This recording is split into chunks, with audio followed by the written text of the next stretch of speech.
highlighted India's concerns on the unresolved issues along the LAC in the western sector of India-China border.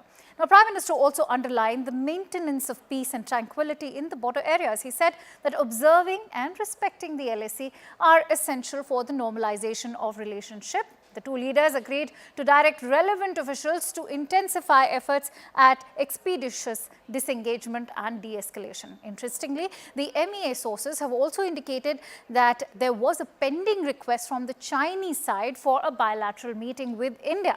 Meanwhile, Chinese Foreign Ministry spokesperson Wang Wenbin said the border issue is a historical legacy and not the entirety of China-India relations. It should be placed in an appropriate position in bilateral relations and be resolved through peaceful and friendly negotiations to find a just, reasonable and mutually acceptable solution. And what did this informal meeting mean in terms of the international geopolitical implications? Let me introduce my guest today. I'm joined in by Mr. Einar Tangen, who's a China geostrategist. As far as the geopolitical developments are concerned, Mr. Tangen, will BRICS be able to sort of inject a new lease of life as far as overall BRICS summit is concerned? Also with regards to the informal meeting between President Xi and Modi, is the LAC now becoming the biggest test of diplomacy for India and China, going by what the two heads of states had to exchange? Well, that's how India defines it. India has been very clear that the border situation is the defining issue. So based on the prior, what appears to be instructions by both leaders at the Bali conference, that they come together and reach some sort of consensus or development, the numerous meetings that have gone on.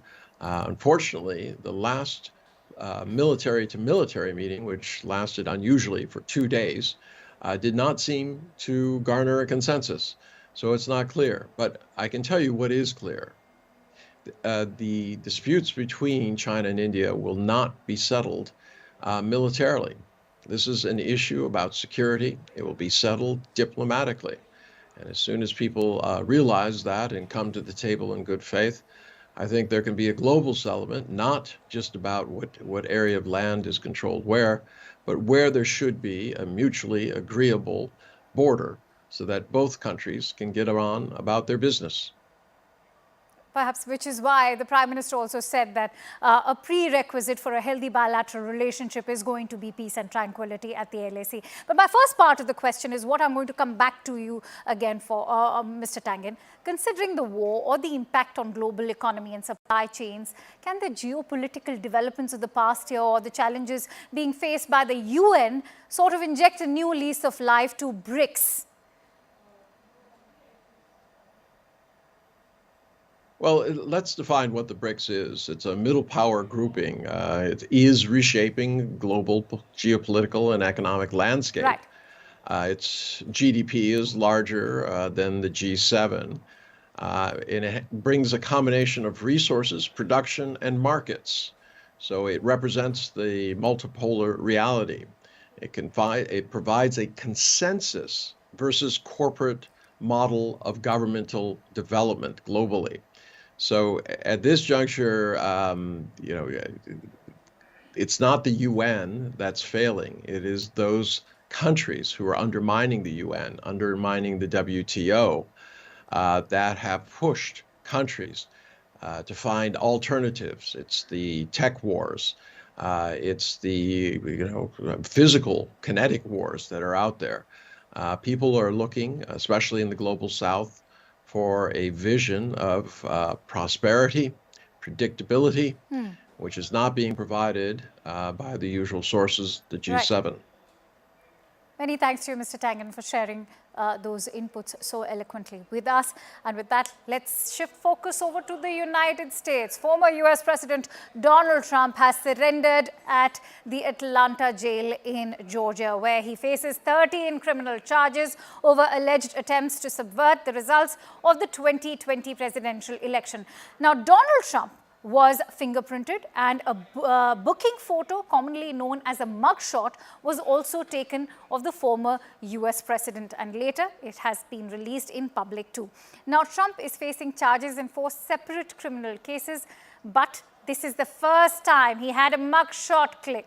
Trump is facing 13 separate counts in Georgia, including a racketeering charge and several fraud and false statement counts. Trump's lawyers had agreed to bail terms with the Fulton County District Attorney as well, including a $200,000 bond and a pledge not to intimidate witnesses.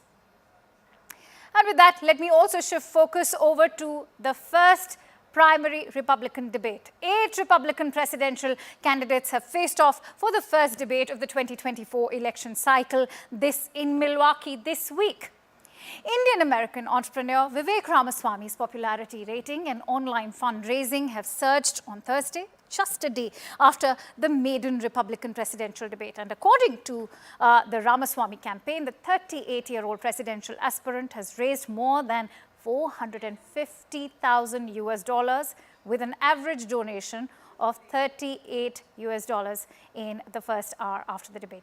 Now, the entrepreneur turned politician was being hit hard by 3 of his top rivals.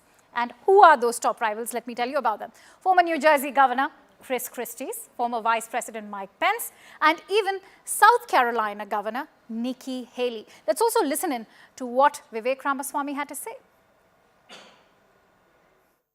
I started at 0.0 in March. I'm now, probably a second. Look at some of the recent polls and we'll see how things go after tonight. I would call myself the second place in this race. It's going to be a 2-horse race between me and Donald Trump before long, and I'm the only person that can win in a landslide, and I think that's the difference. And so 2 important developments in the United States, Donald Trump's surrender and the first Republican primary debate, of course, shifted the spotlight on Ramaswamy. But does that make him a promising alternative to Donald Trump? Also, what will Georgia's indictment and Trump's subsequent surrender mean for the presidential race? Here's my interview with conservative strategist Amy Tarkanian and senior US journalist Ray Locker. Amy, why does the Georgia case, this particular indictment, stand apart from other criminal proceedings against this former president, especially in context of Georgia's racketeering law, the RICO law? Sure. Well, it involves 18 other people, so it's not just himself. So you have a number of folks who are having to divulge information on this scenario. And so you now have also the factor in, you can talk about the phone call that he made to the Secretary of State of Georgia, and you can interpret that a number of ways, where he said that he wanted to find 11,700 more votes.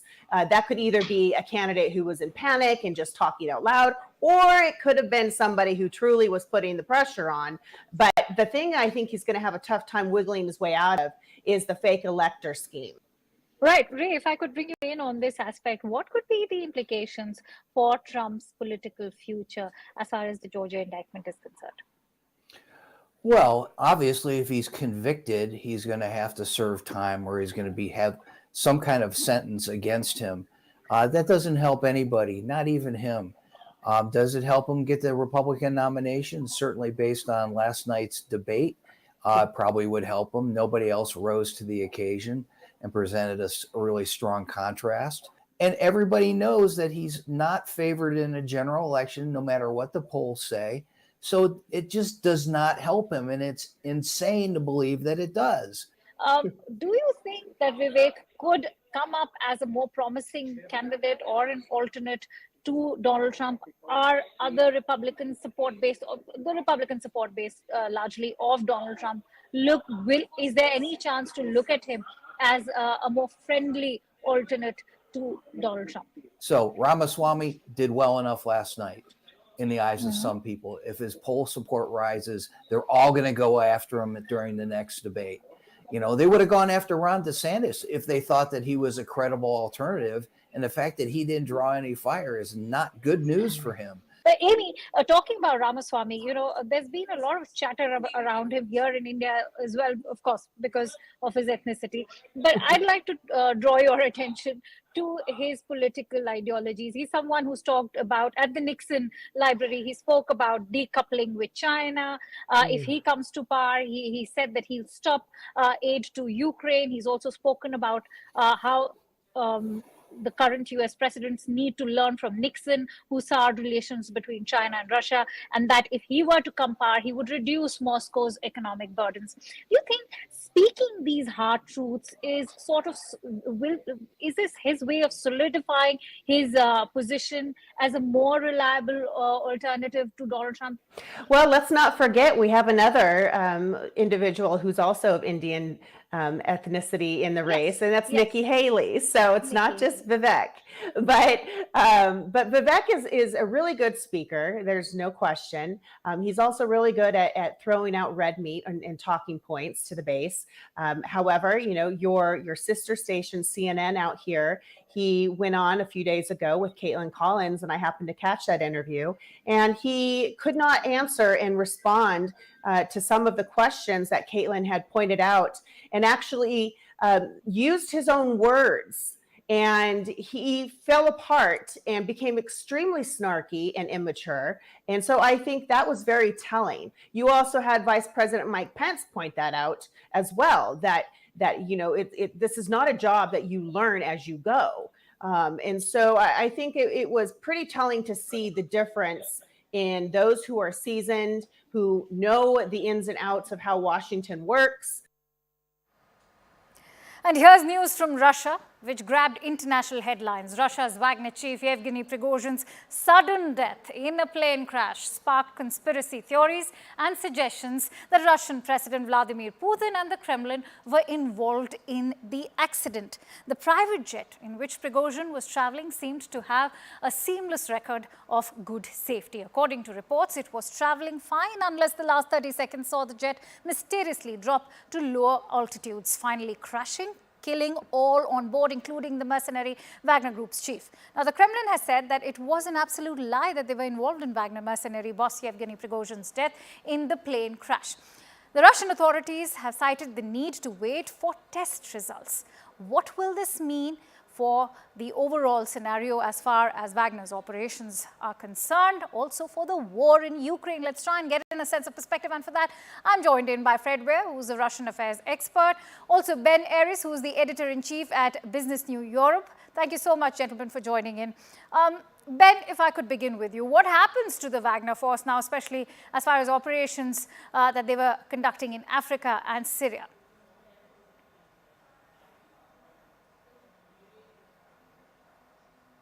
Yeah, what happens now? Well, there's it's a little bit up in the air in so much as there's different reports, and you have to realize that after the attempt at the mutiny in June, that Wagner got broken up to some extent. Some of the fighters went with Prigozhin to Belarus, but others were offered to sign contracts and join the army.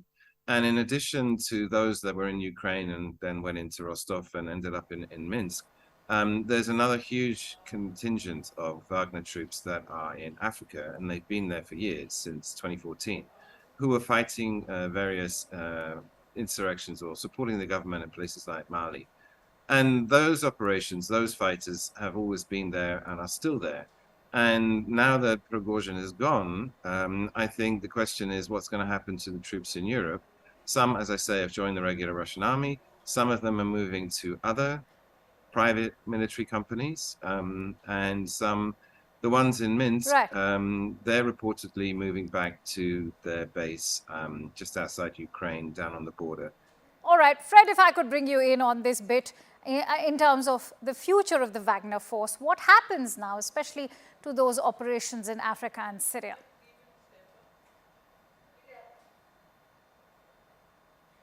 I think that the lesson for Putin and the Russian establishment is don't let these freelancers get out of hand. It's better not to have them in the first place. The whole reason that Putin did let Wagner develop was to keep operations under the radar screen, to sort of enforce some Russian foreign policy goals without being seen to be deniable. But look how badly that blew back in the Kremlin's face. So I think I have no idea who killed Prigozhin and his lieutenants. It's one of those horrible things that happen in Russia, and you know that it's the product of the political system, but it's not necessarily just Putin's revenge or some of the simplistic things. I think there are a lot of actors here. Prigozhin had a lot of enemies. Let's wait and find out. But anyway, it is the end of the Wagner era for sure. Right. Ben, we all know that Wagner's presence has already been reduced in Ukraine, and that happened soon after the rebellion was over. Is Putin by any chance on the back foot now as far as this war is concerned, due to the end of the force that helped him win? And of course, the narrative that's been woven around the Wagner and Russian forces is that they won Bakhmut. No, I don't think so. There was this very high-profile fight around Bakhmut down in the Donbass, and that was more a PR exercise, in so much as that Putin has not had any wins. I mean, and they lost considerably. They lost a considerable amount of territory in September in Kharkiv and then Kherson, and they needed some sort of PR victory to show the Russian public that the fight was going their way. And what they did is they threw Wagner into the Bakhmut fight, which was extremely brutal, extremely bloody, with very high casualty rates. And Putin didn't want to expend regular soldiers, conscripts in particular, in that fight. And so they tasked Wagner to do it. But militarily, strategically, the fight for Wagner didn't make much difference. I mean, it just was a PR win. And the Russian army, since September last year, since this disaster of the Kharkiv offensive, has been very much on the back foot. It's gone into a defensive mode. And in a way, that's to Russia's advantage, because the casualty rate goes down. They built, as has been widely reported, extensive defenses. And now they're just letting the Ukrainians throw themselves on these defenses. And it's the Ukrainians who are taking the casualties. All right. And all said and done, Russia's population is 3.5 times larger than Ukraine's. And so they're just playing a long game here of attrition, and they're grinding down the Ukrainians on the assumption that Ukrainians are going to run out of men before the Russians do. All right, many thanks to you, Ben and Fred, for joining in with all those details. And with that, it's time to slip into a quick break, but don't go anywhere, because in a bit after the break, we will tell you all about why China is banning seafood from Japan. We'll tell you all about it, but after a quick break.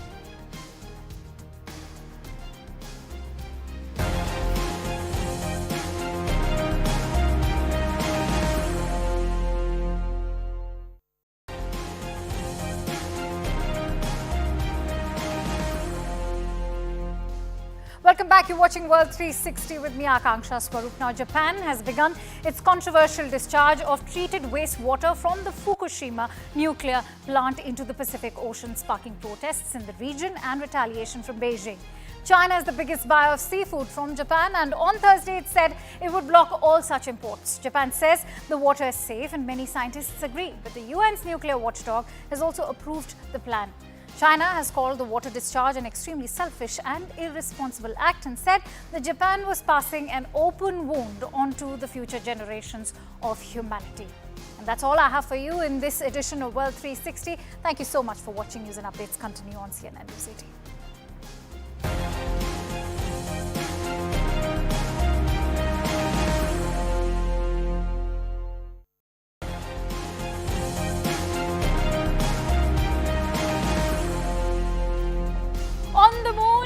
Over the moon. When it comes to the lunar exploration, ISRO is all set to lead from the front.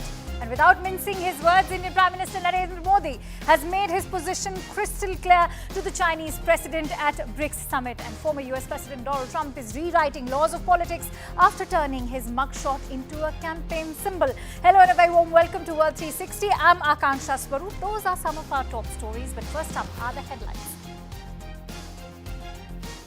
In an arrest that saw the first ever mugshot of a former US president, Donald Trump surrenders in Georgia on charges of plotting to overturn the state's 2020 election results. Russian President Vladimir Putin will not attend the G20 summit in India in person, confirms Kremlin spokesperson Dmitry Peskov. He said the format of Putin's participation would be determined later. Putin did not attend last year's G20 summit in Bali and similarly stayed away from the recently concluded BRICS summit in Johannesburg. As Russia denies any involvement in Yevgeny Prigozhin's death, people across the country continue to pay tribute to the Wagner leader, laying flowers and lighting candles. And Indian Prime Minister Narendra Modi is conferred with the Grand Cross of the Order of Honour by the Greek President in Athens. Let's dive into the segment with our top focus on Chandrayaan 3. After a historic touchdown on the lunar South Pole on Wednesday, the Indian Space Research Organisation, or ISRO, has shared a video of the Chandrayaan 3. The video shows how the Chandrayaan 3 rover ramped down from the lander and is rolling on the moon's surface for the first time. Indeed, it was a defining moment for India as it became the first nation to land on the lunar South Pole. So how will India's historic lunar exploration make it stand out as a space power? Let's find out in our special report. India has successfully landed on the moon. Not only does that have implications for the future of lunar exploration, but also the country's standing as a space power. Here's what you need to know about the Chandrayaan 3 mission. The mission was launched on July 14th and was headed to the moon's south pole, where no one's been before. The South Pole is home to frozen water, which could be a source of water, oxygen, and fuel. That opens up possibilities for future missions, moon mining, or even a colony. The Chandrayaan 3 lander is about the size of an SUV. Explorers will now spend 2 weeks running experiments, including analyzing the mineral composition of the moon's surface.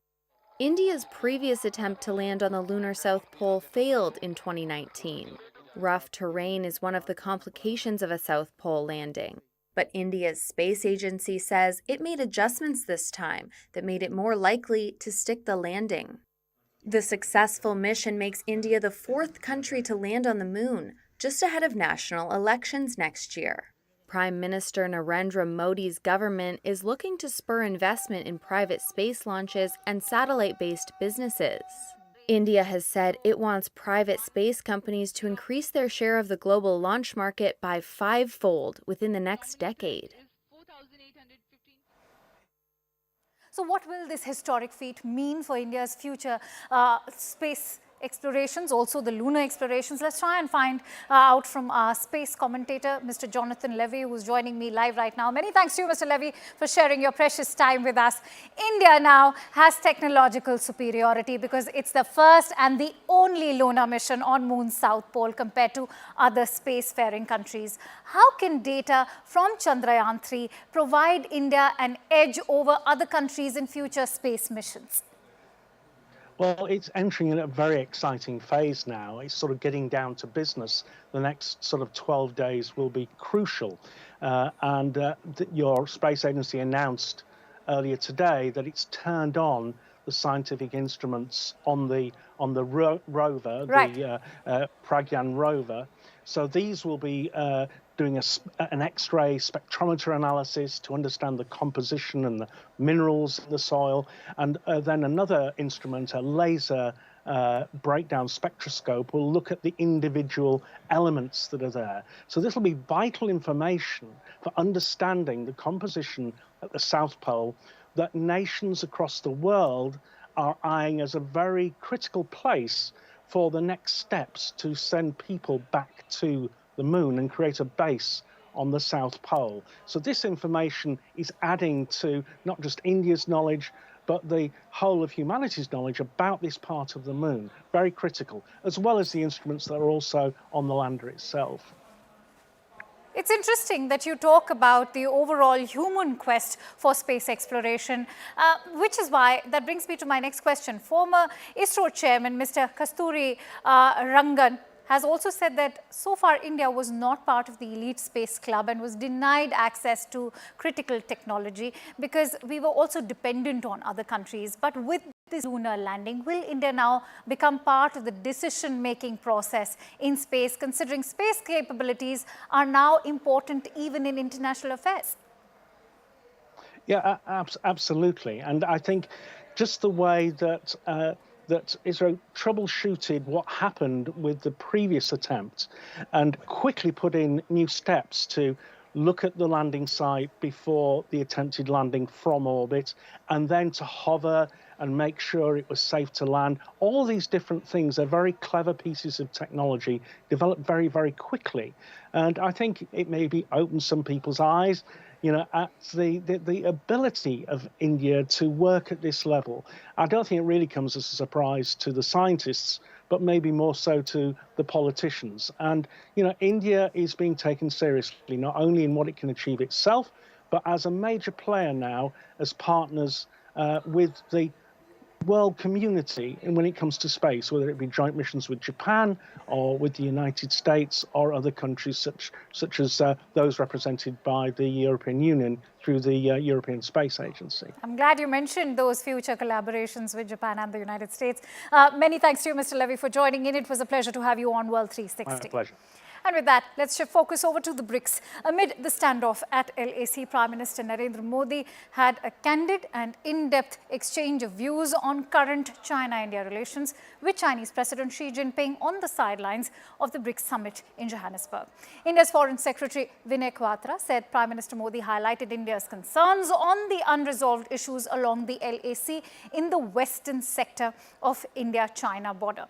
Now, Prime Minister also underlined the maintenance of peace and tranquility in the border areas. He said that observing and respecting the LAC are essential for the normalization of relationship. The two leaders agreed to direct relevant officials to intensify efforts at expeditious disengagement and de-escalation. Interestingly, the MEA sources have also indicated that there was a pending request from the Chinese side for a bilateral meeting with India. Meanwhile, Chinese Foreign Ministry spokesperson Wang Wenbin said the border issue is a historical legacy and not the entirety of China-India relations. It should be placed in an appropriate position in bilateral relations and be resolved through peaceful and friendly negotiations to find a just, reasonable and mutually acceptable solution. And what did this informal meeting mean in terms of the international geopolitical implications? Let me introduce my guest today. I'm joined in by Mr. Einar Tangen, who's a China geostrategist. As far as the geopolitical developments are concerned, Mr. Tangen, will BRICS be able to sort of inject a new lease of life as far as overall BRICS summit is concerned? Also with regards to the informal meeting between President Xi and Modi, is the LAC now becoming the biggest test of diplomacy for India and China, going by what the two heads of states had to exchange?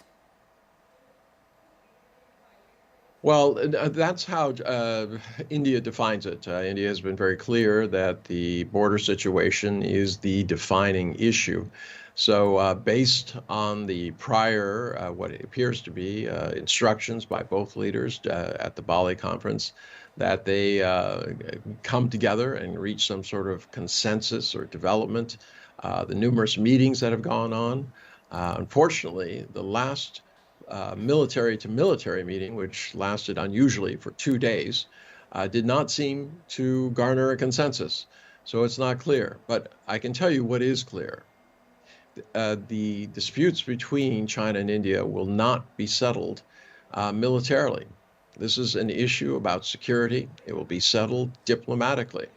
And as soon as people realize that and come to the table in good faith, I think there can be a global settlement, not just about what area of land is controlled where, but where there should be a mutually agreeable border so that both countries can get on about their business. Perhaps, which is why the Prime Minister also said that a prerequisite for a healthy bilateral relationship is going to be peace and tranquility at the LAC. But my first part of the question is what I'm going to come back to you again for, Mr. Tangen. Considering the war or the impact on global economy and supply chains, can the geopolitical developments of the past year or the challenges being faced by the UN sort of inject a new lease of life to BRICS? Well, let's define what the BRICS is. It's a middle power grouping. It is reshaping global geopolitical and economic landscape. Right. Its GDP is larger than the G7. And it brings a combination of resources, production, and markets. So it represents the multipolar reality. It provides a consensus versus corporate model of governmental development globally. So at this juncture, it's not the UN that's failing. It is those countries who are undermining the UN, undermining the WTO, that have pushed countries to find alternatives. It's the tech wars. It's the physical kinetic wars that are out there. People are looking, especially in the global south, for a vision of prosperity, predictability, which is not being provided by the usual sources, the G7. Right. Many thanks to you, Mr. Tangen, for sharing those inputs so eloquently with us. And with that, let's shift focus over to the United States. Former US President Donald Trump has surrendered at the Atlanta jail in Georgia, where he faces 13 criminal charges over alleged attempts